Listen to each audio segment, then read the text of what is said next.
CDS general Bipin Rawat, उनकी पत्नी मधुलिका के अलावा कुन्नूर हादसे में जान गंवाने वाले 11 अन्य सैन्य अफसरों को श्रद्धांजलि देने के लिए उत्तराखंड वन अनुसंधान ने रामपुर रोड स्थित मुख्यालय के परिसर में कुन्नूर वाटिका तैयार की है।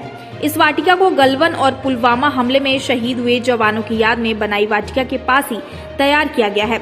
जनरल रावत की याद में रुद्राक्ष और उनकी पत्नी मधुलिका के नाम पर चंदन का पौधा लगाया गया है।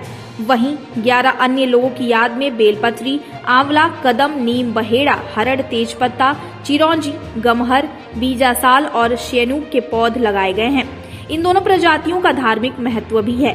पुलवामा और गलवान की घटना में शहीद हुए जवानों को श्रद्धांजलि देने के लिए वन अनुसंधान ने वानिकी प्रशिक्षण अकादमी स्थित परिसर में अलग अलग वाटिका बनाई थी। हर शहीद के नाम पर अलग अलग पौध लगाया गया था। केंद्र प्रभारी मदन बिष्ट की देखरेख में इन पौधों का संरक्षण किया गया है। देखिए, स्वागत है पहले तो आपको यहाँ पे।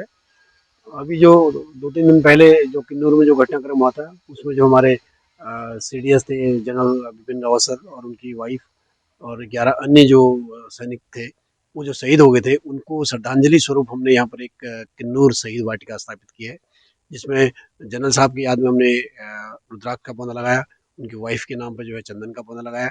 अन्य जो 11 और जो जाबाज शहीद हुए हैं, उनके नाम पर अलग अलग प्रकार प्रजाति के पौधे हमने लगाए, जिसमें बेलपत्री है, नीम है, कदम है, मौलसरी है, बीजासाल है, शौनक है। तो इस तरह से हमने 13 पौधे यहाँ पर स्थापित किए हैं, ताकि उन जाबाजों की, उन शहीदों की याद जिंदा रह सके। इसी कैंपस में हमने इससे पहले भी, जब पुलवामा जो घटनाक्रम हुआ था और गलवान में जो घटनाक्रम हुआ था, उनके भी जो शहीद हमारे थे, उन शहीदों के नाम पर भी हमने वाटिका स्थापित की है।